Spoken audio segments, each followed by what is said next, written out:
Okay, hello everyone and welcome to the final SAT webinar by Elite Home Tutoring.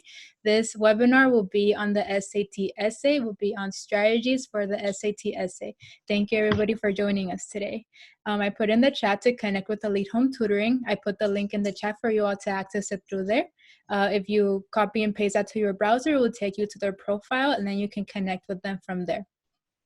If you would like to ask questions while Christine is lecturing, you're welcome to do so. And you can ask your question by putting your question in the chat. You can either send your question to everyone or you can send your question to me privately. I am my counselor Karen on participants. You will then send me your question and then I will tell your question to Christine.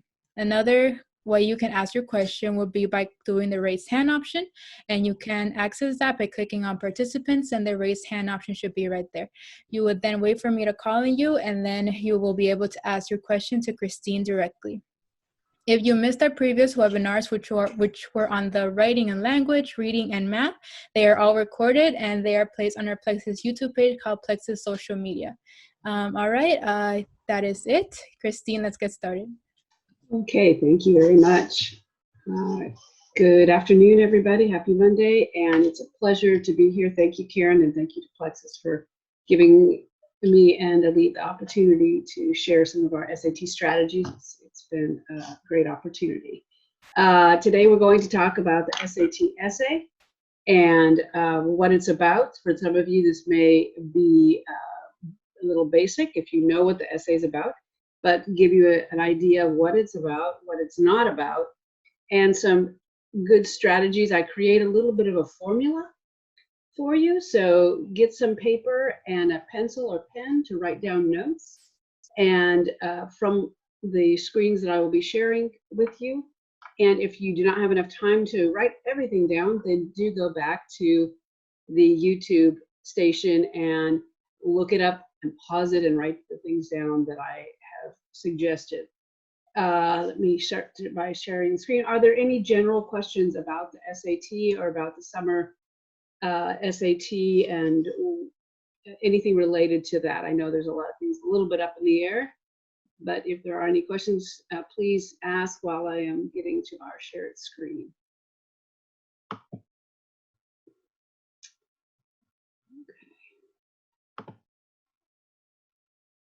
Okay, no questions is a good thing. Okie dokie. No, one question. There is a question from Jonathan. Will there ever be a reading session of this? I can actually answer that question for you. All of our previous the reading section of the SAT Elite Home Tutoring webinars already passed, but you can access that on our Plexuss YouTube page, and I will put the link there for you. Okay, awesome. And actually, there were 2 days of reading related webinars. One more question? No other question. Oh, just a response. Okay, awesome. Very good. Okay, so the first thing that we're going to talk about is, I'll let you field those questions. The fact that this essay is now optional since 2016. The SAT essay is optional. And what does that mean? That means you don't have to take it, but if your school requires it, the colleges that is, that you are interested in, you have to take it or it will be a big lack on your application. So check the college's requirements of all of the colleges you may or may not be interested in. And however, if you realize that at least one of your colleges requires the essay for your application, you won't be able to just simply redo the essay. You have to retake the entire SAT. So I recommend that you just write the essay the first time you take the SAT. There's no reason to have to go through that. It's not going to hurt you any if you do it and don't do well as well as you want. On the colleges that don't require it, there won't even be an option for it. If you happen to do very well on the essay and the college does not require it, put it somewhere on the application to show them that you did a great job anyway. That's always a good thing. Whatever you can put on there to bump up your application is useful. stack the deck for yourself. Okay, let's zoom down. Your essay can make your college application look more attractive. Your essay score will appear on every score report you send to colleges, regardless of whether or not the school required it. It'll strengthen your application overall. Okay, the essay now is at the end of the test, not at the beginning of the test. It is a 50-minute essay, 50 minutes. The total points possible are 24. And the way that is graded is in grades 1 through 4 possible in 3 criteria times 2 graders. So you have 2 graders for each essay that is written. And there are lots of essays to grade, so they're only going to take just a couple minutes to read your essay. So you want to make it stand out. You want to follow a formula so that when they're looking for information, they find it there. The 3 criteria by which you'll be graded are reading, analysis, and writing. If you want to remember those things, I say that's RAW, R-A-W, reading, analysis, and writing. Those are the 3 areas, 1 through 4 times 2 graders. It's not averaged into your SAT composite score. So you get your 16 out of 1600 between the math, reading, and writing. That stays as it is, and then whatever score you get on the essay. Important to notice, and I break it down a little bit more here. Let's go to the next page. Okay, so your goals for the essay. If you're going to apply and you really want to get into a super competitive school, one of the higher ranking UCs or an Ivy League school, you're going to want to get a 21 to a 24 total. 21 to a 24. 19 to 20 is excellent for most schools. 17 to 18 is just fine. Satisfactory sounds a little negative, but it's just fine for most schools. If you get a little lower, it may not kick you out of that school, but it's better if you can get it to that point of 17. So for example, out of 4, if you got a perfect score from this is our first grader, the reading, the analysis, and the writing. If the reading, you got a 4 out of 4, analysis, a 3 out of 4, and a writing, a 4 out of 4. And I'll explain what those terms mean soon. You would get 11 from the first scorer. If you got then with the second grader, a 3, and a 4, that's 10, a total of 21. That actually, that puts you in your super high category. So that's awesome. The reading score, where you can get a 4 on the reading score, and the rubric for this is listed on the College Board site. I didn't want to post it up here because it's a lot of detail. They'll tell you what it takes to get a 4, what it takes to get a 3, 2, and 1. I encourage you to take a look at that rubric. But a reading score is graded by, did you demonstrate that you understood the article?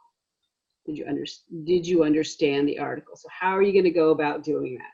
I will reiterate and explain later, but a lot of that is showing that you need to tell them what the article's about. You need to say what the occasion is, and we'll look at that again. That's primarily in the introduction. So if you don't do that, don't assume, well, they know, they've read it, they know that I know it. You got to spell it out for them. Pretty solid.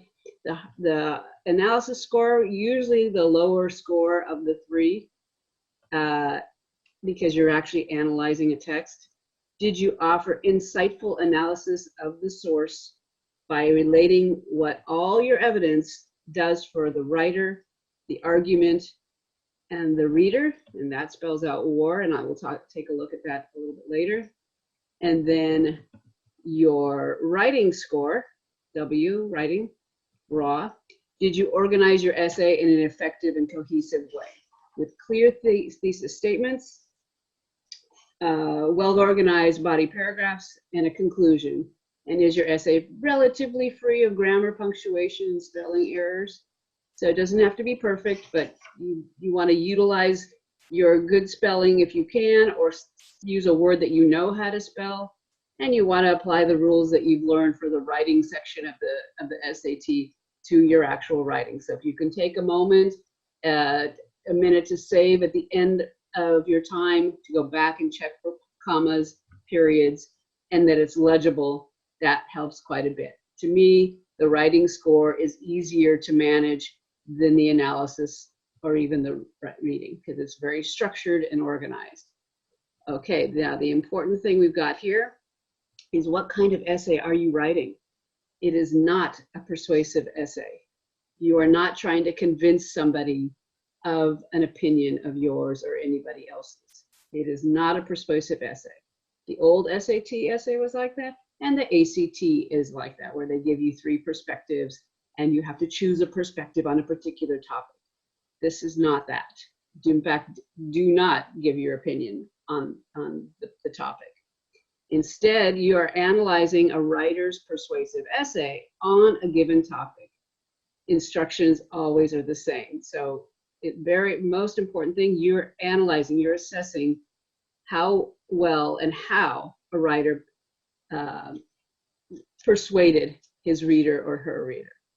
Okay, the next page is a copy of the essay topic itself from one of the previous tests. Instructions are always the same, and so we're going to look at it now so that on the day of the test you do not waste any of your 50 minutes reading this. This is always, always, always the same. And this is a couple-year-old test. As you read the passage below, consider how Todd Davidson uses this part 1, 2, 3 is always the same. The author's name is going to be different. Evidence, such as facts or examples, to support claims. Reasoning, to develop ideas and to connect claims and evidence. And 3, stylistic or persuasive elements, such as word choice or appeals to emotion, to add power to the ideas expressed. Okay, this is going to be the same. This helps you structure your essay into body paragraphs, and we will talk about that. I will give you that formula in a little bit. And the important thing to notice here is that it's asking you how does the author do this, not just giving evidence, but how that evidence works to persuade. And I'm going to say that a few times so that you don't forget it. And then I'm zooming down to the end. Here's your essay, which is normally about 650 to 750 words. And here's the rest of that essay. You're going to zoom through this. And the first thing, besides that, you're not going to even read that opening prompt because that stays the same. The first thing you're actually going to read before you read the essay is what it says here. Write an essay in which, now here we get a tip on what this essay is about. You explain how Todd Davidson builds an argument to persuade his audience that the United States government must continue to fund national parks. There it is. I underlined it. I recommend that you underline it. Make sure you stick with the prompt, excuse me. So that's what you want to do. Explain how Todd Davidson builds an argument to persuade his audience that the United States government must continue to fund national parks. You don't have to agree or disagree. Just show how this person did it. Now the rest I will read now, which you will not have to read on the day of the test. In your essay, analyze how Davidson uses one or more of the features listed in the box above, or features of your own choice, which is what we just read, to strengthen the logic and persuasiveness of his argument. Be sure that your analysis focuses on the most relevant features of the passage, the ones that come up more than once. Your essay should not explain whether you agree with Davidson's claims, but rather explain how Davidson builds an argument to persuade his audience. Okay, so if there are any questions, then now is the time to ask them about that prompt. You're not going to be grading the individual's article. I've never seen a not very well persuaded argument. They always have done a good job arguing that for whatever the issue is, whatever the subject's about. So your job is not to decide whether or not it was done well, but what are the tools that they used to do a good job. Okay, very good. Now you read the article. We're not going to read it today just because we've only got a 30-minute window. But if we have a little bit of time at the end, I will pull it up again with some markings, because when you go back and read it, you're going to make markings on the copy, and we'll talk about that in a minute. Okay, here's your essay formula. Essay formula. Okay, the first parts we just did. Step 1, read the prompt, which is what we did. It's at the end. Then the essay, and I recommend that you take about 7 to 8 minutes to read the prompt and then read the essay. And what I said here, I strongly recommend that you bring a watch or a stopwatch. Make sure there's no sound. They'll take it away from you or not let you use it, so you won't go over on your time. There's usually some sort of a clock in their testing room, and the proctor is required to tell you when you have 5 minutes left. But other than that, there's no other requirements. So I recommend that while you're practicing the essay before your test, and you should do it at least a few times, and on the day of the test, you bring a stopwatch, and when you see that you're getting close to the time, your 7, 8 minutes, okay, I gotta keep it moving. Okay. So that's that time that you're reading. You're looking for facts or examples, reasoning, and stylistic or persuasive elements that the author uses to convince his reader to agree with him or her. Be sure that as you read, you circle, underline, or make a quick note in the margin that will remind you of the evidence you found and will use to write your body paragraph. So you're trying to create an outline, which is what we're going to get to. So you're reading actively for about 3 to 4 minutes. After your 7 to 8 minutes, you do step 2, which is you outline your essay. I recommend 5-paragraph essay. If you can only find 2 body paragraphs, 2 types of evidence, okay. Recommendation is to find 3.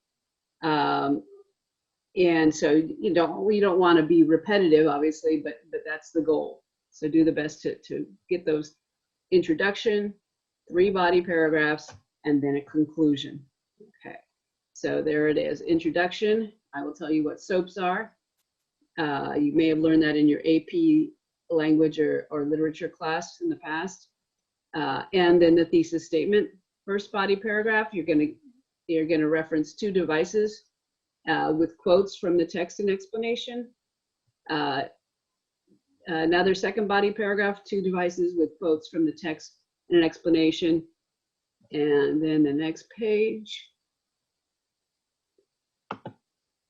Fourth paragraph is the third body paragraph with 2 devices with quotes from the text and explanation. You're going to try to get, actually we'll wait here. How to pick devices for quotes. This is all about what you're going to be doing when you're initially reading the passage. Be sure that there are at least 2 examples of the same device to support in your body paragraphs. If there's only 1 example of a particular device, don't use the example, pick another with 2 examples. So as you're going through that article, you are going to be seeing, oh, look at, they use exaggerated language, or the strong language, or hypothetical questions, different types of devices to draw in your reader and to create a reaction. You say, so as you're going through, you don't know what to expect. You don't know if this is only going to be 1 example of that device, or if it's going to be more than 1. So you're circling, putting a note on it, and then after you looked at it all, you go back and you say, okay, I want topics, unique topics for each body paragraph that have 2 examples, not just 1. 9 times out of 10, there's going to be 2 examples, because they created this essay for you to be able to find the information and to find it well. So if you do not see a second 3 examples of 3 paragraphs of 2 examples, will you then go to, oh, there's only 1 example of this particular device, I'm going to have to use that. But you're going to try to find 2 examples for each device that you pick. Okay. Put your body paragraph examples in general order of the essay for the most part. Some people say, oh, put the strongest argument first or last. I say do it chronologically in the order of the essay. I think that's the most organized and clear.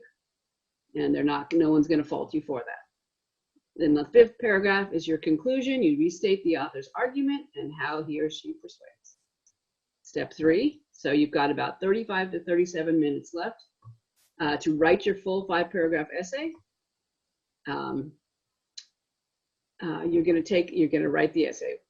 And then I'll make a note first and say, when you hear the proctor announce the 5 minutes left warning, if you're not yet on the conclusion, finish the sentence you're writing, then go immediately to the conclusion. Even though that means that wherever you are, you're out of time. It's going to be a little awkward that you didn't quite finish that paragraph, but you will lose more points if you don't have a conclusion in it. So that's where, just that stopwatch is going to help you avoid that. Practicing a few times so you know about how much time you have with that 35 to 37 minutes left. Every person's a little different. This is a formula for you, but you're going to give and take a little bit. So if you get the 5-minute warning, be sure to close it up and go to the conclusion. Okay, your introduction is 3 to 4 sentences. And in the introduction, you're using the introduction to strengthen that reading grade that I was talking about. So be sure to use the SOAPs. And my next page has what SOAPs are. Okay, if I can do this without closing out it likes to hide right underneath the share box. There, got it. All right. So the introduction includes SOAPs. So you can remember SOAPs and think of that if you want to write it on the side. When you get your essay on the test day, then you will not forget. You want to know who the speaker is. So at the beginning of your essay, it said who the speaker is, or not speaker. It may be a speaker because it could have been a speech. It could be a writer from the New York Times, for example. You want to say the occasion.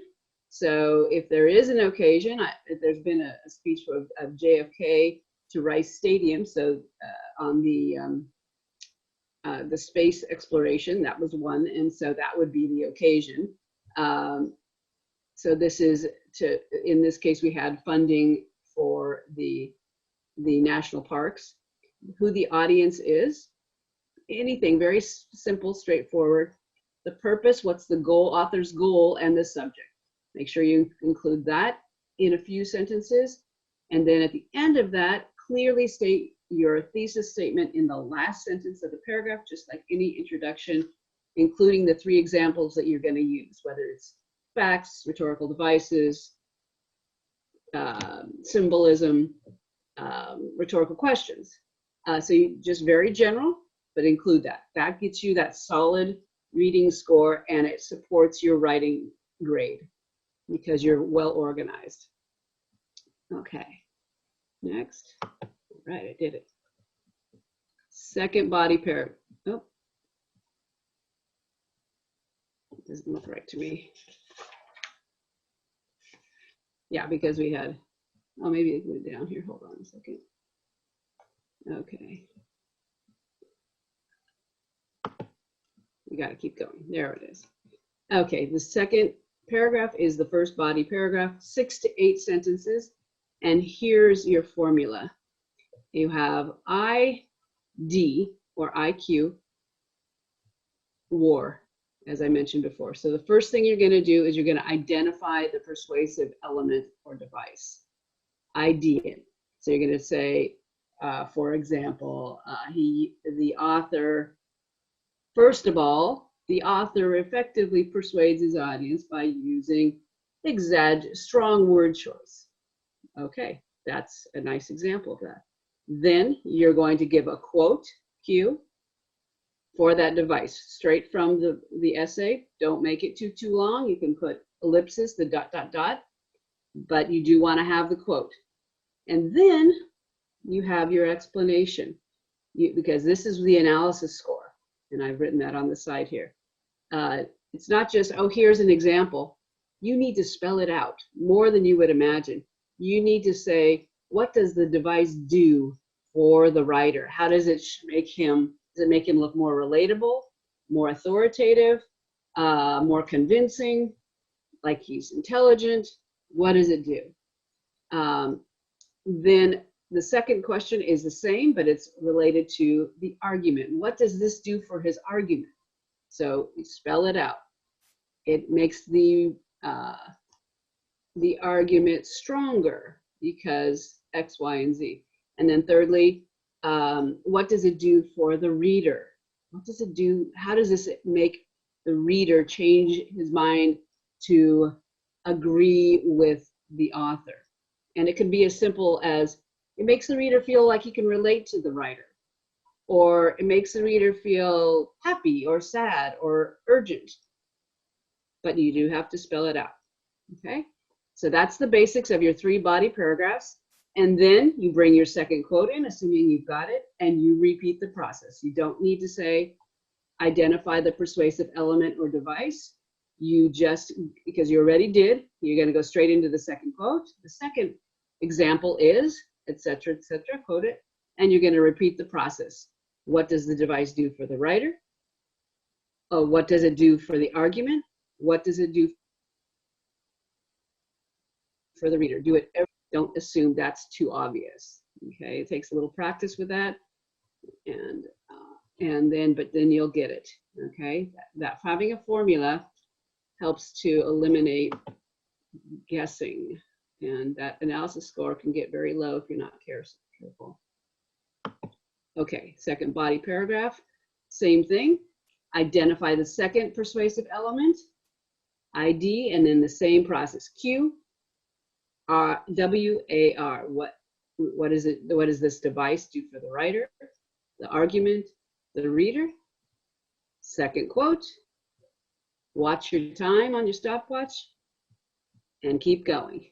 Third is yes, identical. Remember that WAR is supporting your analysis grade, the hardest one to get a full score on. Okay, we did it again. I won't repeat it because of time here, but ID, Q, WAR, second quote for the third persuasive element. And that's that. Okay, here we go. A couple more things. And we're going to make it. Okay. Oops, I did it again. Almost made it through. Okay. Here we go.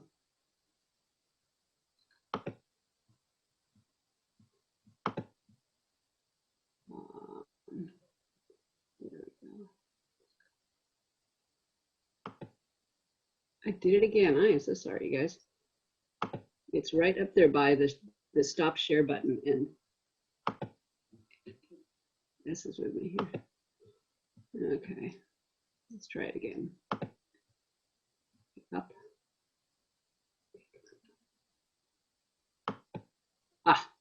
Yay, we did it. Okay, and then, so 5 is the conclusion. The 5th paragraph, we've gone through the 3 body paragraphs, and as I said, you got 5 minutes. You're going to put together a conclusion. Do not skip the conclusion. It's 2 to 3 sentences, not much to it.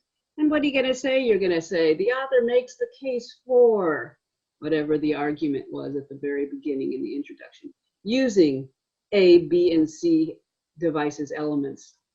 Nothing that you can't think of in advance, and just say, he makes a powerful argument for, however you want to say it.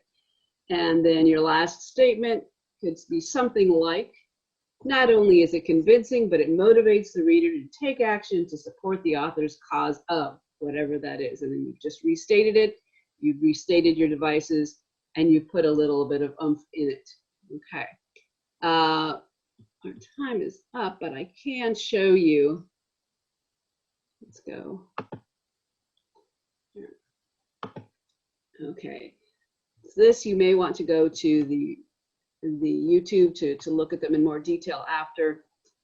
We can take a few more minutes here. I've listed some of the basic devices that you will use on your essays.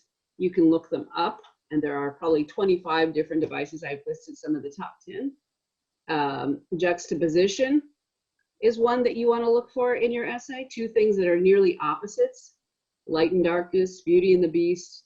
And the purpose is to create shock and emotion. It's vivid. It helps the reader side with the author. So not only do we show the example, but we also show the reason, and that reason will come up as you give your reasons why and how it affects the writer, the reader, and the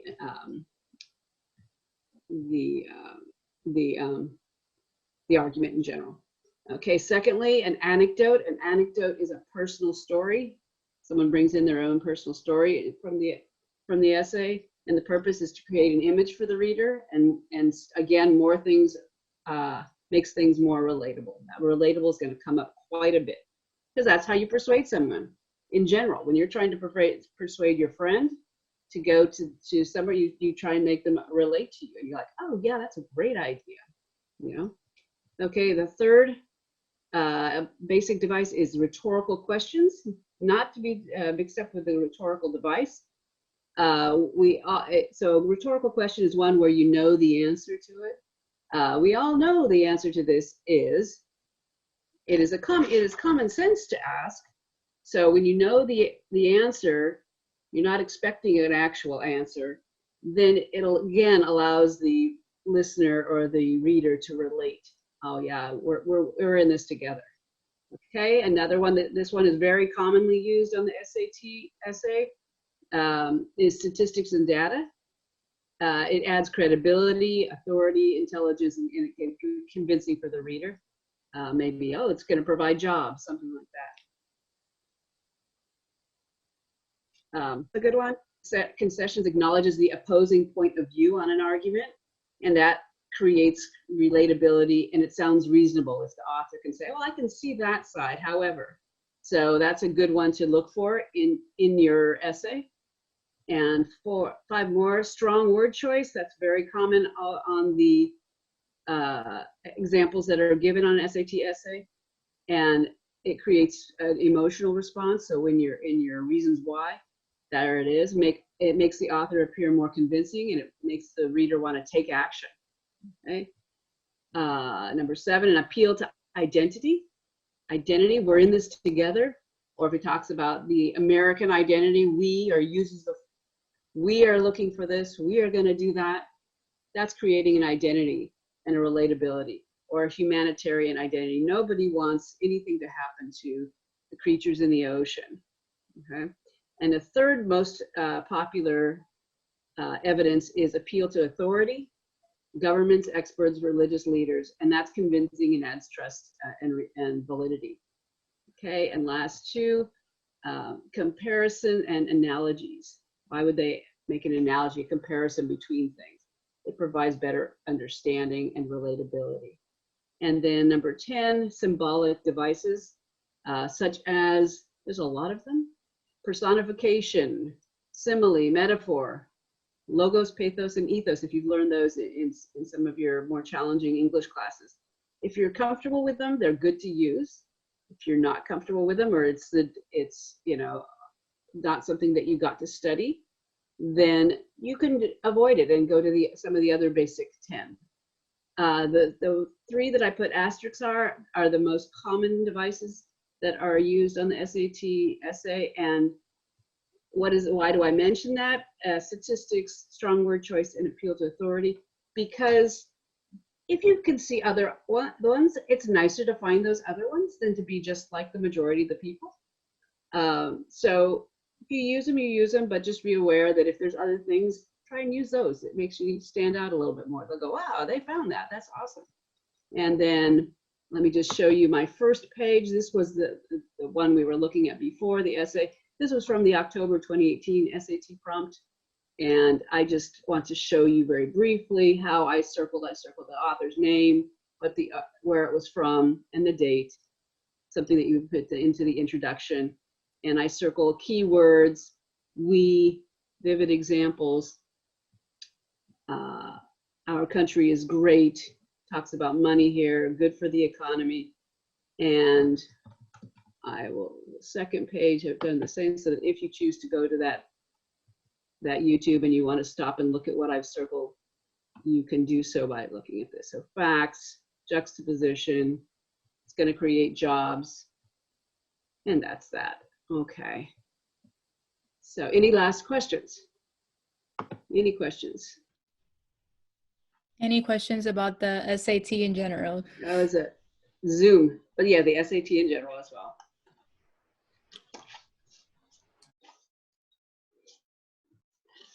chances are you'll get a chance to take the test in August. So that's good. Gives you the summer to study away. And the ACT is available so far still in June and July, as well as the fall. Let's give 10 more seconds for any questions.